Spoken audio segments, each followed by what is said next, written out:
दोस्तों, स्वागत है आप सभी का हमारे YouTube चैनल वीडियो जो किस्से कहानियाँ में, जिसमें हम आपके लिए लाते हैं मनोरंजक व रोचक तथा सीख देने वाली शिक्षाप्रद कहानियाँ। तो दोस्तों, अगर आप हमारे चैनल पर पहली बार आए हैं तो चैनल को सब्सक्राइब करें, बेल आइकन को प्रेस करें ताकि हमारे लेटेस्ट वीडियो आप तक तुरंत पहुंच सके। वीडियो को लाइक करें तथा शेयर करें तथा हमें सपोर्ट करें। तो चलिए शुरू करते हैं। दोस्तों, आज हम जो आपको कहानी सुनाने जा रहे हैं उस कहानी का नाम तेनाली से जुड़ी कहानी है। इस कहानी का नाम है अपमान का बदला। तो चलिए दोस्तों शुरू करते हैं।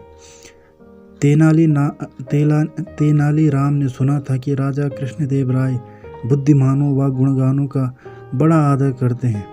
उसने सोचा क्यों न उनके यहाँ जाकर भाग्य आजमाया जाए, लेकिन बिना किसी सिफारिश के राजा के पास जाना टेढ़ी खीर थी। वह किसी ऐसे अफसर की ताक में रहने लगा जब उसकी भेंट किसी महत्वपूर्ण व्यक्ति से हो सके। इसी बीच तेनालीराम का विवाह दूर के नाते की एक लड़की मगम्मा से हो गया। 1 वर्ष बाद उसके घर बेटा हुआ। इन्हीं दिनों राजा कृष्णदेव राय का राजगुरु मंगलगिरी नामक स्थान गया। वहां जाकर रामलिंग ने उसकी बड़ी सेवा की और अपनी समस्या कह सुनाई। राजगुरु बहुत चालाक था। उसने रामलिंग से खूब सेवा करवाई और लंबे चौड़े वायदे करता रहा। रामलिंग अर्थात तेनालीराम ने उसकी बातों पर विश्वास कर लिया और राजगुरु को प्रसन्न रखने के लिए दिन रात कर दिया। राजगुरु ऊपर से तो चिकनी चुपड़ी बातें करता रहा, लेकिन मन ही मन तेनालीराम से जलने लगा। उसने सोचा कि इतना बुद्धिमान और विद्वान व्यक्ति राजा के दरबार में आ गया तो उसकी अपनी कीमत गिर जाएगी। पर जाते समय उसने वायदा किया, जब भी मुझे लगा कि अवसर उचित है, मैं राजा से तुम्हारा परिचय करवाने के लिए बुलवा लूँगा। तेनालीराम राजगुरु के बुलावे की उत्सुकता से प्रतीक्षा करने लगा, लेकिन बुलावा ना आना था और ना ही आया। लोग उससे हंसकर पूछते, क्यों भाई रामलिंग, जाने के लिए सामान बांध लिया ना?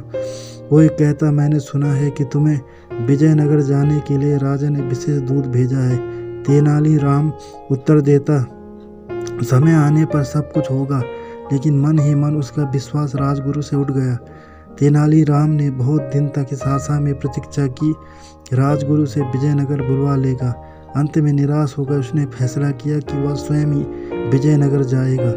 उसने अपना घर और घर का सारा सामान बेचकर यात्रा का खर्च जुटाया और माँ, पत्नी तथा बच्चे को लेकर विजयनगर के लिए रवाना हो गया। यात्रा में जहाँ कोई रुकावट आती, तेनालीराम राजगुरु का नाम ले लेता। कहा, मैं उसका शिष्य हूँ।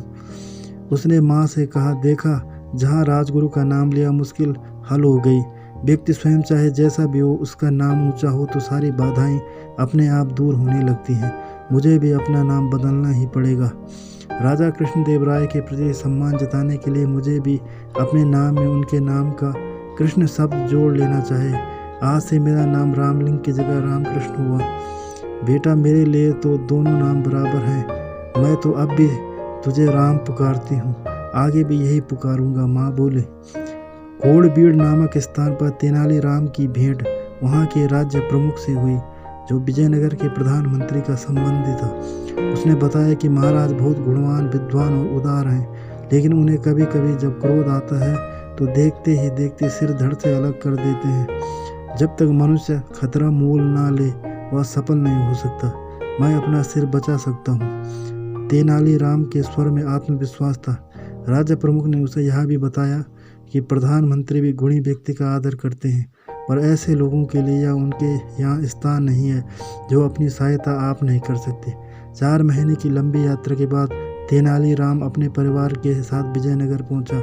वहाँ की चमक धमक देखकर तो वह दंग ही रह गया। चौड़ी चौड़ी सड़कें, भीड़ भाड़, हाथी घोड़े, सजी हुई दुकानें और शानदार इमारतें, यह सब उसके लिए नई चीज़ें थे। उसने कुछ दिन ठहरने के बाद वहाँ एक परिवार से प्रार्थना की। वहाँ अपनी माँ, पत्नी और बच्चे को छोड़कर वह राजगुरु के यहाँ पहुँचा। वहाँ तो भीड़ का ठिकाना ही नहीं था।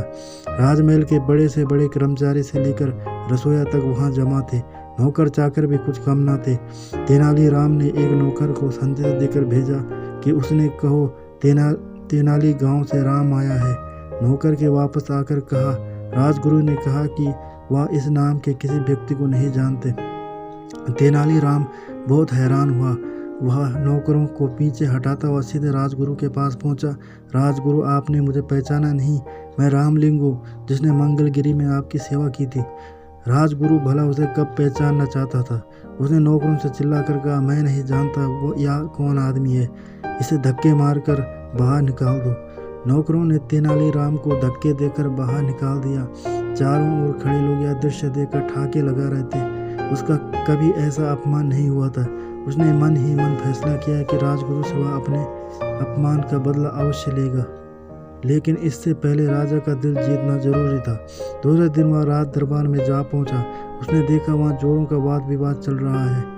संसार क्या है, जीवन क्या है, ऐसी बड़ी बड़ी बातों पर बहस हो रही थी। एक पंडित ने अपने विचार प्रकट करते हुए कहा, यह संसार एक धोखा है। हम जो देखते सुनते हैं, महसूस करते हैं, चखते या सूंघते हैं, केवल हमारे विचार में। असल में यह सब कुछ नहीं होता, लेकिन हम सोचते हैं कि यह होता है। क्या सचमुच ऐसा है? तेनालीराम ने कहा। यह बात हमारे शास्त्रों में भी कही गई है। पंडित जी ने थोड़ी ऐंठ दिखाते हुए हैरान होकर पूछा, और सब लोग चुप बैठे। शास्त्रों ने जो भी कहा वह झूठ कैसे हो सकता है? लेकिन तेनालीराम शास्त्रों से अधिक अपनी बुद्धि पर विश्वास करता था। उसने वहां बैठे सभी लोगों से कहा, यदि ऐसी बात है तो हम क्यों न पंडित जी के इस विचार की सच्चाई जान लें। हमारे उदार महाराज की ओर से आज दावत दी जा रही है, उसे हम जी भरकर खाएंगे। पंडित जी से प्रार्थना है कि वह बैठे रहें और सोचें कि वह क्या खा रहे हैं। तेनालीराम की बात पर जोर का ठेका लगा। पंडित जी की सूरत देखते ही बनते थे कि महाराज तेनालीराम पर इतना प्रसन्न हुए कि उन्हें स्वर्ण मुद्राओं की एक थैली भेंट की, और उसी समय तेनालीराम को राज विदूषक बना दिया। सब लोगों ने तालियां बजाकर महाराज की इस घोषणा का स्वागत किया। उनमें राजगुरु भी था। तो दोस्तों, कैसी लगी आपको यह कहानी? हमें शेयर करें, कमेंट करें, चैनल को सब्सक्राइब करें तथा हमारी लेटेस्ट वीडियो को देखने के लिए हमारे चैनल को नोटिफिकेशन बेल को ऑन करें। धन्यवाद।